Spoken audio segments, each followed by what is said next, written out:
তখন আমরা ঘুরছি 0 পয়েন্টে, বরফের মধ্যে। দিনটা ছিল 4 অক্টোবর 2023। সুদূর বিস্তীর্ণ বরফরাশি মনকে আনন্দ আর আমাদেরকে ঠান্ডার যোগান দিচ্ছিল। সেই সব কিছু উপভোগ করতে করতে হঠাৎ কানে এলো প্ল্যান অনুযায়ী আজ আর গ্যাংটক ফেরা হবে না।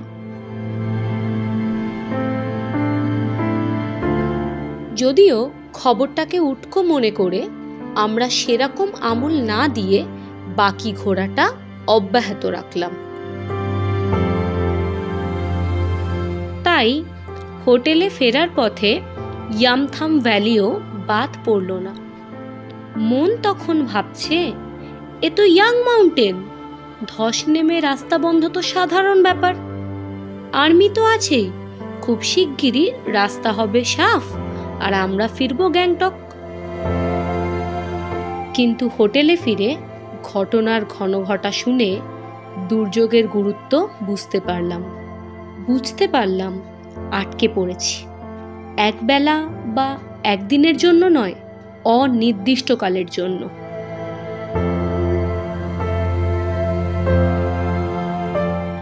আজ বলবো সেই লাচুংয়ে বন্দি থাকার কাহিনী। প্রথমেই তো বললাম 0 পয়েন্টে ঘোরার সময় খবর পাই গ্যাংটকের রাস্তা বন্ধ, আর হাতের স্মার্টফোন সেই দিন ভোরবেলা থেকেই উইদাউট নেটওয়ার্ক আনস্মার্ট হয়ে পড়ে আছে। ফলে তার মারফত কোনো খবর আদান বা প্রদানের সম্ভাবনা নেই। সোর্স অফ নিউজ হলো লোকাল লোকজন, আমাদের হোটেলের ম্যানেজার আন্টি আর আমাদের ড্রাইভার ভাইয়া আর তার বন্ধুগণ। আর সর্বোপরি খবর, খাবার এবং উদ্ধারের আশা নিয়ে দ্বারস্থ হলাম ভারতীয় সেনাবাহিনী তথা বলা ভালো দেব সেনাবাহিনীর দ্বারে। আরও জানতে পারলাম আর্মি ক্যাম্প থেকে নাকি ফোন করানোর ব্যবস্থা করা হচ্ছে। অনির্দিষ্ট সময়ের জন্য আটকে পড়েছি।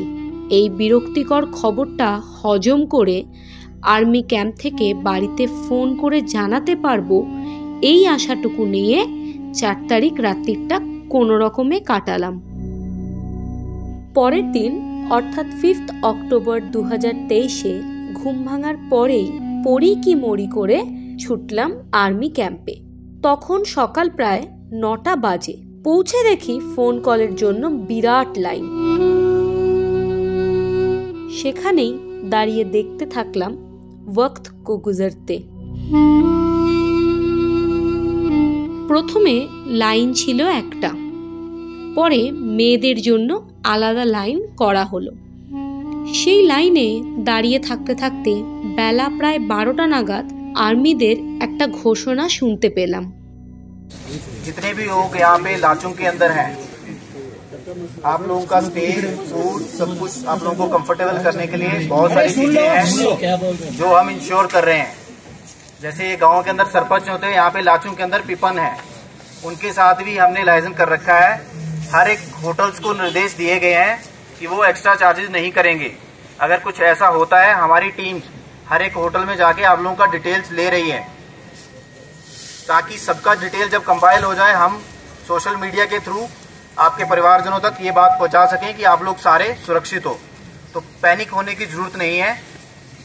आप लोगों के लिए भी ये जो लाइन है यहाँ से हम शिफ्ट कर रहे हैं, वहाँ पे आराम से जिसका नंबर आएगा वो बैठा बात करेगा। बाकी सब लोग आप आराम से चेयर पे बैठ के, चाय पानी का बंदोबस्त किया हुआ है, परेशान होने की जरूरत नहीं है। आप देख रहे हो रोड के ऊपर हम खड़े हुए हैं, आराम से वहाँ जाके बैठ के आप लोग घर वालों से बात कराएंगे।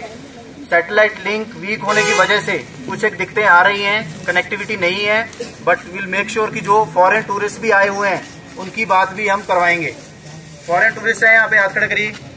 फॉरेन, ओके, तो आप लोगों की बात भी करवाई जाएगी, बट प्लीज धैर्य बनाए रखिए। जो भी आप लाइन क्यू सिस्टम जो फॉलो कर रहे हैं उसको फॉलो करिए, घबराने की जरूरत नहीं है। आज हम कोशिश करेंगे सब लोगों की बात कराएं। कल लगभग 1500 कॉल ट्रांसफर किए हैं, तो आज हालांकि जो टूरिस्ट की स्ट्रेंथ है लगभग 850-900 के करीब है, तो सब लोगों की घर में बात होगी। जस्ट 5 सेकंड 10 सेकंड आप अपने घर में मैसेज दे सकते हो कि आप लोग सुरक्षित हो, आर्मी आप लोगों का ध्यान रख रही है। तो आप प्लीज, अभी यहाँ से हम मूव करेंगे लगभग 100 मीटर, वहाँ बैठने की व्यवस्था भी है, और ये लाइन अभी हम बंद कर रहे हैं यहाँ से। वहाँ जाके आप लोग सब अपने घर में आके बात कर लोगे आराम से। অ্যানাউন্সমেন্ট অনুযায়ী আমরা মিলিটারি ক্যাম্পে গিয়ে ফোন কলের জন্য প্রথমে নাম নথিভুক্ত করে আর্মি আয়োজিত চা নিয়ে বসলাম এবং বেশ অনেকটা সময় কাটানোর পর জানতে পারলাম সেই নাম নথিভুক্তিকরণ অবান্তর। ক্যাম্পের ভিতরে আবার এক জায়গায় লাইন পড়েছে। দৌড়ে পৌঁছে দেখি সেই লাইনও সুদূর প্রসারী এবং এবার একটা নয়, দুটো নয়, তিনটে লাইন। এর মধ্যে দুটো ছেলেদের ও একটা মেয়েদের লাইন। দুজনে দুটি লাইনে দাঁড়িয়ে 5 তারিখ বিকেলে আমি পেলাম বাড়িতে ফোন করার সুযোগ। মাকে জানালাম বেঁচে আছি, ভালো আছি, তবে ফেরার কোনো ঠিক নেই। আর অর্ণব পেল 32 নম্বর টোকেন, আর তা দেখিয়ে পরের দিন কল করতে পারবে এই প্রতিশ্রুতি। পরের দিন সকালে উঠে আবার পা বাড়ালাম মিলিটারি ক্যাম্পের দিকে। পথে লাচুং মনেস্ট্রিতে ঢুকে প্রেয়ার হুইল ঘোরাতে ঘোরাতে সবার মনে প্রার্থনা চলল ফেরার কোনো একটা ব্যবস্থা যেন তাড়াতাড়ি হয়। তার ফলও পেলাম হাতে নাতে। মনেস্ট্রি থেকে বেরোতেই খবর পেলাম সকল ট্যুরিস্টদের তাদের লাগেজ সহ আর্মি ক্যাম্পে তলব করা হয়েছে। হেলিকপ্টার প্রস্তুত রেস্কিউ করার জন্য।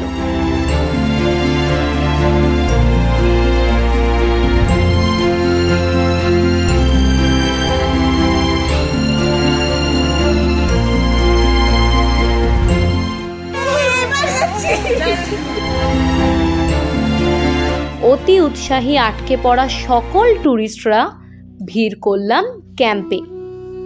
পৌঁছে বুঝলাম গল্পটা অন্য। তলব হয়েছে, তবে লাগেজ সহ নয়, আইডি ডকুমেন্ট সহ। রেজিস্ট্রেশন হবে প্রত্যেকের।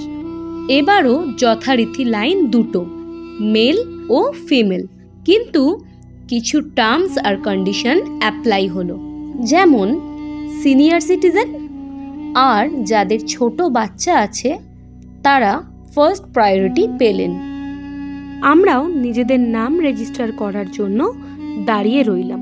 বুঝলাম লাগেজের বোঝা বৃথা বয়েছি। আজ সমস্ত দিন কাটবে এই লাইনে। অর্ণব আবার যোগ দিল ফোনের লাইনে, তবে টোকেনের দয়ায় পুরো লাইনে না থেকে কত নম্বর চলছে খোঁজ রাখলেই চলছিল। অবশেষে 6 অক্টোবর প্রায় দুপুর 1টা নাগাদ অর্ণব বাড়িতে ফোন করতে পারল। চিন্তিত অর্ণব জানতে পারল বাড়িতে নিশ্চিন্তভাবে জানে যে আমরা সিকিমের দুর্যোগে আটকে পড়েছি। আমরা লাইন ধরে রেখেই চা খাওয়া ও দুপুরের খাওয়া সারলাম। যখন রেজিস্ট্রেশনের সময় এলো তখন নিজেদের নাম, আইডেন্টিটি প্রুফ, কোন রাজ্য থেকে এসেছি, কোন হোটেলে আছি, আর একজন রিলেটিভের নাম, ফোন নাম্বার আর তার সাথে নিজের সম্পর্ক জানিয়ে রেজিস্টার করলাম। তা সারতেই বিকেল হয়ে এলো। সকাল থেকে চায়ের গ্লাসের লাইন, গ্লাস নিয়ে চা নেওয়ার লাইন, খাবারের প্লেটের লাইন এবং তা পাওয়ার পর তাতে খাবার নেওয়ার লাইন, ফোন করার লাইন, সর্বোপরি রেজিস্ট্রেশনের লাইন পার করে বিকেলে যখন মিলিটারি ক্যান্টিনে টাকা দিয়ে খাবার কিনতে গেলাম তখন দেখি সেখানেও ভিড়ের অভাব নেই। অবশেষে সেই ভিড় পার করে খাবার কিনে খেয়ে এবং কিছু সাথে নিয়ে আমরা হোটেলের পথে পা বাড়ালাম। পরের দিন অর্থাৎ 7 তারিখে হোটেলে থাকাটাই স্থির করলাম। কাহিনী তো চলতেই থাকবে। এর ফাঁকে বলে রাখি, যদি সত্যিই এই কাহিনীগুলো ভালো লেগে থাকে তাহলে প্লিজ আমাদের চ্যানেলকে সাবস্ক্রাইব করুন, আমাদের উৎসাহ বাড়ান আর শেয়ার করতে থাকুন এই ভিডিওগুলো। সকালের কিছুটা সময় হোটেলে কাটিয়ে আমরা সামনের একটা ক্যাফেতে গিয়ে বসলাম। সেখানে কিছু গল্প, কিছু আলোচনা আর কিছু খাওয়া দাওয়া হলো। তারপর গিয়ে বসলাম লাচুং নদীর ধারে। মনে ক্ষীণ আশা ছিল, হয়তো আগের দিনে রেজিস্ট্রেশনে যদি আজ ডাক পড়ে তাহলে কিছু সুযোগ আছে, কারণ আমাদের ফেরার ট্রেন ছিল 8ই অক্টোবর। তাই যদি 7 তারিখেও গ্যাংটক পৌঁছাতে পারি তাহলে হয়তো ঠিক সময় বাড়ি ফিরলেও ফিরতে পারবো। কিন্তু সে আশা সময়ের সাথে সাথে হতাশায় পরিণত হলো। কোনো খবর এলো না মিলিটারিদের তরফ থেকে। 8 তারিখ আবার মিলিটারি ক্যাম্পে গিয়ে হালচাল বোঝার চেষ্টা করলাম, আর আরও একবার ফোনের লাইনে দাঁড়িয়ে জানানোর চেষ্টা করলাম ফেরাটা অনিশ্চিত। আর সেই কাজ হলে ক্যাম্পেই খাওয়া দাওয়া সারলাম। সারাদিন মিলিটারি ক্যাম্পে কাটিয়ে বুঝতে পারলাম ওয়েদার ক্লিয়ার না হলে চপার ওড়া অসম্ভব। তাই হতাশ মন নিয়েই ফিরছিলাম। রাস্তায় একটা ছোট বাচ্চাকে দেখে মন একটু হালকা হলো। কিছু পরেই মন আরও ভালো হয়ে উঠল লোকাল লোকেদের থেকে টেম্পোরারি ব্রিজ তৈরির কথা শুনে। আরও জানতে পারলাম কাল হয়তো ওয়েদার ভালো হবে এবং চপারও উঠবে। মনে একরাশ আশা, অনিশ্চয়তা, চিন্তা, দুশ্চিন্তা, উত্তেজনা ও ভয় নিয়ে হোটেলে ফিরলাম। কাল হয়তো বেরিয়ে পড়ব পায়ে হেঁটে ব্রিজ পার করতে, অথবা উড়ে যাব চপারে করে গ্যাংটকের উদ্দেশ্যে।